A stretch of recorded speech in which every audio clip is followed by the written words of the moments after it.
I am so excited to be here, and I'm going to be sharing some stories with you about why it's important for your NGO to connect with people and build relationships online.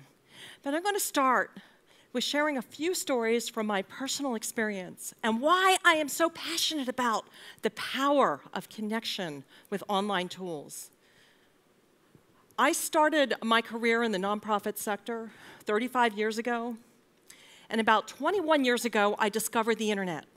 I didn't invent it, I discovered it. And I started my work as a trainer, helping NGOs learn how to use the technology for social change. And I love that work.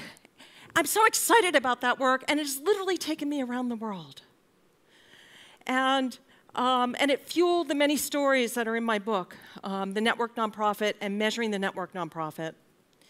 And last year, my book won a big book award. And I thought, I've reached the top of my career. But never in a million years did I ever imagine that a very famous television star in the US would be talking about me on his show. And the reason he was talking about me was because I had more LinkedIn followers than he did. And he thought the secret to my success was my red hat. So I gave him some advice. It's not about the red hat. It's not about popularity. It's not about how many likes you have on your Facebook page, how many followers you have on Twitter or LinkedIn. It's just not about that. It's not about the red hat. It's not about the red hat. It's not about the red hat. It's about connecting with people and building relationships online. Well, he ignored me, and I still have more followers than he does on LinkedIn. But how and why is this possible that someone like me who works in the nonprofit sector has more influence than a big talk show host on American TV? Well, this goes back to 2007, when I started to be very passionate about using the online technologies for social change causes. And I began connecting with some young people in Cambodia. And they wanted to learn how to do blogs and social media. And so I shared my knowledge very freely with them. And in turn, they invited me to come to Cambodia and keynote the first ever Cambodian Bloggers Conference. But they didn't have any money to bring me over, let alone put on a big conference. So I launched a crowdfunding campaign. This is 2007. We didn't even call it crowdfunding back then. But I was passionate about making this thing happen for them. And I used Twitter. I was the first person to actually fundraise on Twitter. I reached out to this network of people that I had been connecting with on Twitter, and who cared about technology. They cared about Cambodia. They were struck by my passion for this project, and I convinced them to donate. And not only did they donate, they asked and tapped into their networks to donate to this project. And within a week, we had raised enough money to sponsor the conference. Me, an individual, sponsoring a whole blogging conference. That's the power of hyper-connected individuals like me who are passionate about social change and building and connecting relationships online. And this process, this activity, has been with me, and it feeds me in times of great personal sadness. Not too long ago, my father, Dr. Earl Kanter, died after a long and courageous battle with Parkinson's disease. Okay?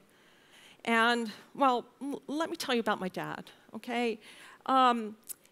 He was a doctor, and he chose to practice medicine in an area that brought great joy, so he delivered babies into the world. What greater joy is that? Like his daughter, he was also a geek. He loved computers, calculators, and cameras, and he mastered the selfie in 1964. But what he loved more than anything else was the ocean. And he was one of the first people to bring surfing to the US shores. So I wanted to honor his memory in a way that was meaningful, and I wanted to do it online with my network, and I wanted to raise some money. So I decided to contact this organization called Surfrider Foundation, an NGO, literally has chapters around the world, and these are surfers who care about the ocean, and they have an ocean conservation project. So I decided, and they embraced me. They thought it was a great idea that I was raise money for ocean conservation and protect something that my father loved so much. So what we decided to do, and I don't know how many of you live near an ocean where there are surfers or know surfing culture, but when a surfer dies, his surfing buddies get into the ocean with their surfboards. They paddle out. They form a circle in the water. They hold hands. They say a prayer. And they throw flowers into the ocean in memory of the surfer that was lost. So I wanted to do this online in some way, using social. And so I decided to come up with a hashtag on Twitter called OceanLoveEarl. And I encouraged my network, and Surfrider encouraged their network, to tweet that hashtag and to share your stories and your photographs of the ocean. Share your Ocean Love Earl. And we did that for 24 hours. And I also raised thousands and thousands of dollars for ocean conservation, and we had thousands of people tweeting with the hashtag. So this is the power of hyper-connected individuals who are passionate about a social change cause, and it's even more dramatic when an NGO embraces them. But you know what? Lots of times, some NGOs criticize hyper-connected individuals. You know what they call them? They call them charity slacktivists. You know, somebody who will take some activity online as long as it's a minimal personal effort. A click, a tweet, a Facebook status.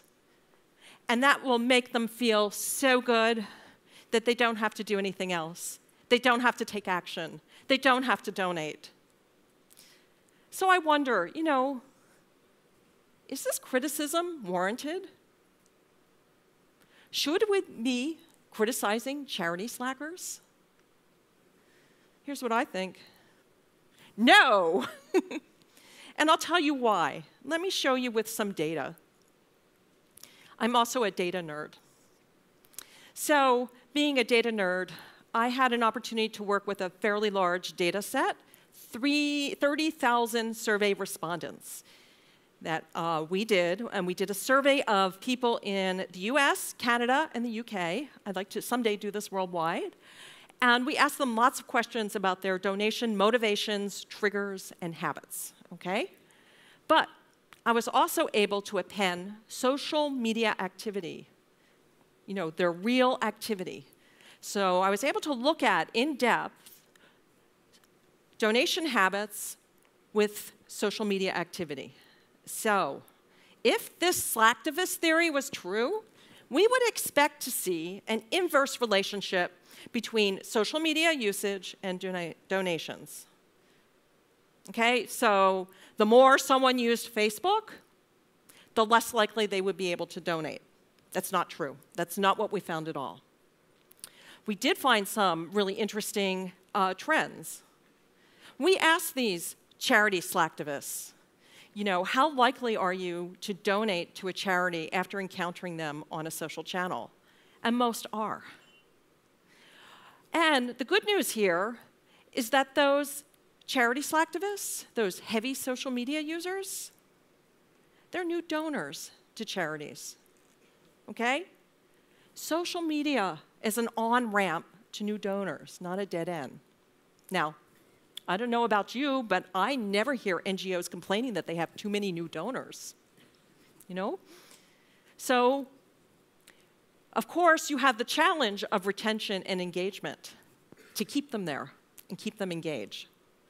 And finally, not only do they donate, but they also tap into their networks and share information or ask their networks to also support a cause, creating a virtual cycle of good. I like to call this social proofing. You hear the term social proofing? Familiar with that? Social proofing is when you see people in your network doing something and you were influenced to take that same action. Now, we saw this happen just over the summer, okay? And can anyone guess what campaign? Can anyone guess? Oh, okay, the Ice Bucket Challenge. Now, for the 0.00001% of you who have never heard of the ALS Ice Bucket Challenge, if you recall, it was, donate to ALS, or take a video of yourself dumping a bucket of ice water on your head and post it to Facebook and tag and challenge other friends to donate to ALS research. Okay, interesting enough, this campaign was not started by the NGO, but by a charity slacker, okay? A guy named Peter Frates and one of his friends. Now, Peter Frates was the captain of a baseball team in Boston, and he was in the end stages of ALS, and he cared passionately about raising money and awareness around ALS and research money. His friend, who was a strategist, and he got together and they did a gala event, fundraising event. I'm sure you all know how to do those. And they raised money, face-to-face event, buy your ticket, raise some money. But they added a twist. They asked everybody, the couple hundred people that showed up to support this event, to then go onto Facebook and issue the Ice Bucket Challenge and tag some of their friends. So if you look at the data on Facebook, you'll see how it started in Massachusetts. With Peter Frates, it went to other sports teams. It went to other sports teams outside of Massachusetts. It went throughout the US. It started traveling around the world. It even went to India. And we had Bollywood stars dumping water on their heads. And it started to morph. And different charities picked it up and changed it. We had the Ebola Challenge. Dump a bucket of soapy water on your head to raise awareness about Ebola. We had the Rice Bucket Challenge from India. Don't dump the bucket of ice on your head. Don't waste that precious food. If you see a family in need, give them a bag of rice. And like everything else on the internet, there was a backlash.